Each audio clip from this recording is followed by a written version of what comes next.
बकरीद से पहले हमास के लड़ाकों ने इजरायली सेना पर बहुत बड़ा हमला कर दिया है और आप यकीन मानिए रफा में हमास ने महज एक एंटी टैंक मिसाइल से इजराइल का बख्तरबंद वाहन उड़ाकर रख दिया है।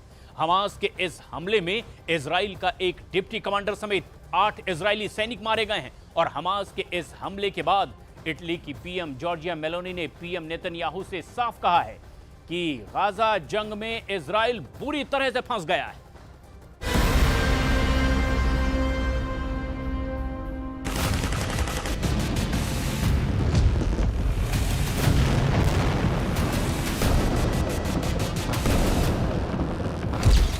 मार दिए 8 सैनिक, हमास के जाल में इजराइल।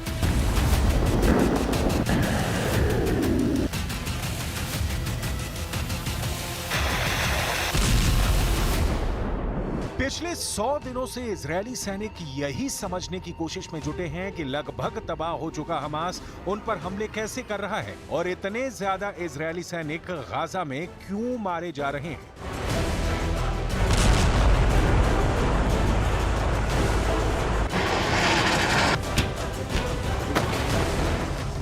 रफा, खान यूनुस, दक्षिणी गाजा, जबालिया कैंप के पास जिस तरह से हमास के लड़ाके चुन चुन कर इजरायली सैनिकों को मार रहे हैं, उसकी वजह से प्रधानमंत्री नेतन्याहू की नींद उड़ गई है।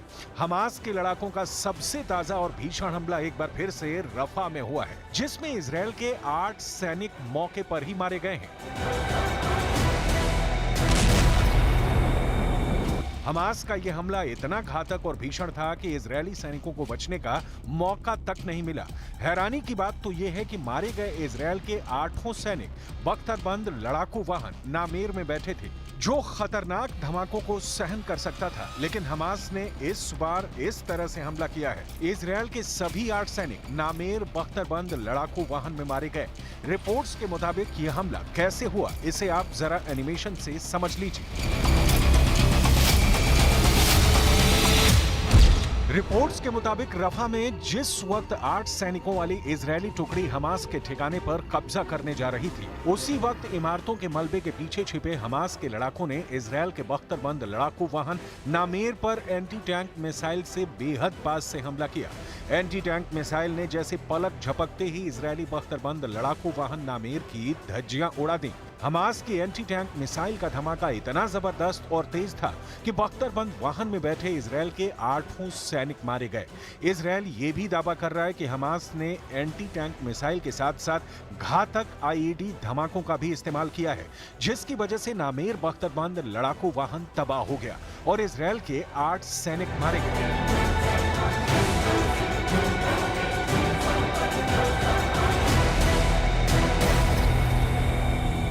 סרן וסים מחמוד, סגן מפקד פלוגה ו7 מלוחמיו נפלו לפנות בוקר במהלך התקפה על תל סולטן שברפיח. לשעות הבוקר המוקדמות गाजा जंग पर पूरी दुनिया की निगाह टिकी है। अमेरिका की बाइडेन सरकार बार बार पीएम नेतन्याहू से कह रही है कि गाजा जंग को अब रोक दो, लेकिन नेतन्याहू ने कसम खा ली है, चाहे जो हो जाए इजरायल तब तक जंग नहीं रोकेगा जब तक हमास का पूरी तरह से सफाया नहीं हो जाता है। 8 सैनिकों के मारे जाने के बाद भी नेतन्याहू के आक्रामक तेवर बने हुए हैं। בצער עמוק, באבל כבד, אני מרכין ראש יחד עם כל אזרחי ישראל ומבכה את נפילתם של לוחמינו הגיבורים. סגן מפקד פלוגה בגדוד ההנדסה, סרן וסים מחמוד, וחיילים גיבורים נוספים ששמם טרם הותר לפרסום. लेकिन जिस तरह से पिछले 100 दिन में हमास के लड़ाकों ने इजरायली सेना पर हमले किए हैं, उसने पूरी दुनिया को हैरान कर दिया है। यहां तक कि G7 की मीटिंग के दौरान इटली के प्रधानमंत्री जॉर्जिया मेलोनी ने साफ कह दिया है कि इजरायल हमास के जाल में बुरी तरह से फंस गया। ऐसा लग रहा है जैसे इजरायल एक जाल में फंस रहा है। गाजा में हमास को इसे अलग थलग करना था। इजरायल के दोस्तों को इजरायल को स्पष्ट मदद देने की जरूरत है। उसकी सुरक्षा के लिए इजरायल के साथ इटली है। हम बिल्कुल यही कर रहे हैं। जनवरी 2024 के मध्य में प्रधानमंत्री बेंजामिन नेतन्याहू ने दावा किया कि इजरायल ने गाजा में हमास की 2/3 लड़ाकू रेजिमेंटों को तबाह कर दिया है, लेकिन उन्होंने मारे गए लड़ाकों का कोई आंकड़ा नहीं दिया। हालांकि युद्ध से पहले आईडीएफ के एक अनुमान में गाजा में हमास के लड़ाकों की संख्या करीब 30,000 बताई गई थी। टाइम्स ऑफ इजरायल ने 19 फरवरी 2024 को आईडीएफ के हवाले से खबर दी, हमास के 15,000 लड़ाके मारे गए थे। युद्ध शुरू होने के बाद के आंकड़े बताते हैं कि गाजा पट्टी में मारे गए लोगों में कम से कम 70% महिलाएं और बच्चे हैं। शायद यही वजह है कि पूरा गाजा और वहां के लोग नरक जैसा जीवन जीने को मजबूर हैं। फिलिस्तीनी अभी भी हमास का साथ दे रहे हैं। जरा देखिए, हमास 250 दिन के बाद भी गाजा में इजरायली सेना के सामने क्यों टिका पड़ा है। फिलिस्तीनियों पर किए गए एक सर्वे ने पूरी दुनिया को हैरान कर दिया है, क्योंकि फिलिस्तीनियों ने साफ कहा है कि 7 अक्टूबर 2023 को इजरायल पर हमास ने जो हमला किया था वो बिल्कुल ठीक है और हम इस हमले से खुश हैं। जरा देखिए क्या है सर्वे की रिपोर्ट। 8 महीने से ज्यादा की जंग के बाद भी हमास का समर्थन ना तो गाजा में कम हुआ है और ना ही वेस्ट बैंक में। फिलिस्तीनी centre for policy and research यानी PCPSR ने एक नया जनमत सर्वेक्षण किया है जिसने दुनिया को हैरान किया है। फिलिस्तीनी centre for policy and survey research ने गाजा पट्टी और वेस्ट बैंक में 2/3 फिलिस्तीन पर सर्वे किया है। गाजा पट्टी और वेस्ट बैंक में 2/3 फिलिस्तीनियों से सर्वे में पूछा गया कि क्या वो 7 अक्टूबर को इजरायल पर हुए हमास के हमलों को सही मानते हैं। इस पर 67% फिलिस्तीनियों ने दो टूक कहा कि वो 7 अक्टूबर को इजरायल पर हुए हमलों के लिए हमास का समर्थन करते हैं। जिन फिलिस्तीनियों ने इजरायल पर 7 अक्टूबर के हमले का समर्थन किया है उनमें से ज्यादातर वो फिलिस्तीनी हैं जिनके घर का कम से कम एक सदस्य मारा जा चुका है। वेस्ट बैंक में मौजूद 73% फिलिस्तीनियों ने 7 अक्टूबर के हमले का समर्थन किया है, जबकि गाजा के भीतर 57% फिलिस्तीनियों ने 7 अक्टूबर के हमले का समर्थन किया है। औसत के हिसाब से गाजा और वेस्ट बैंक में कुल 67% लोग आज भी 7 अक्टूबर के हमले के लिए हमास के लड़ाकों का समर्थन करने में जुटे हैं। 8 महीने की जंग में अब तक 37,300 के करीब फिलिस्तीनी इजरायली हमले में मारे जा चुके हैं।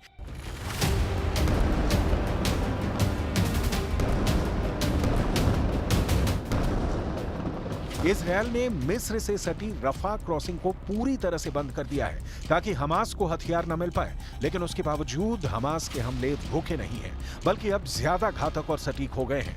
90% हमास की सुरंगें तबाह करने का दावा करने वाली इजरायली सेना अभी भी हमास के सुरंगों के जाल में फंस रही है। इसकी वजह है अब हमास के पास सबसे माहिर और घातक लड़ाके बचे हैं जो या तो मर जाएंगे या फिर इजरायली सेना को मारते रहेंगे। अब हम आपको दिखाते हैं इस वक्त दक्षिणी गाजा और सेंट्रल गाजा और रफा में हमास के कौन कौन से लड़ाके जंग कर रहे हैं।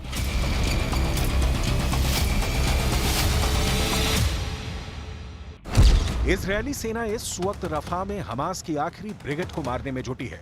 ऐसा दावा किया जाता है कि हमास की आखिरी ब्रिगेड में 10,000 हमास लड़ाके हैं, लेकिन हमास की यही आखिरी ब्रिगेड इजरायली सेना के लिए नासूर बन चुकी है। दावों के मुताबिक हमास की अल कसम ब्रिगेड, अल अक्सा शहीद ब्रिगेड और राष्ट्रीय प्रतिरोध ब्रिगेड ने आत्मघाती स्टाइल में हमले शुरू किए हैं। हमास की इस ब्रिगेड के पास रॉकेट से चलने वाले हैवी ग्रेनेड और घातक IED हैं, जिसके धमाके इजरायली सैनिक और उनके बख्तरबंद नहीं झेल पा रहे हैं। यहां तक कि हमास का दावा है कि उसने इजरायल के 13 से ज्यादा सबसे एडवांस मरकावा टैंक तबाह कर दिए हैं। इजरायली सेना पर पश्चिम रफा से भी हमले होने लगे हैं जो बहुत ज्यादा भीषण हैं। हमास के इन्हीं लड़ाकों ने ही इजरायली सेना की 401वीं बख्तरबंद ब्रिगेड नामेर बख्तरबंद लड़ाकू वाहन को उड़ाया है, जिसमें इजरायल के 8 सैनिक मारे गए हैं।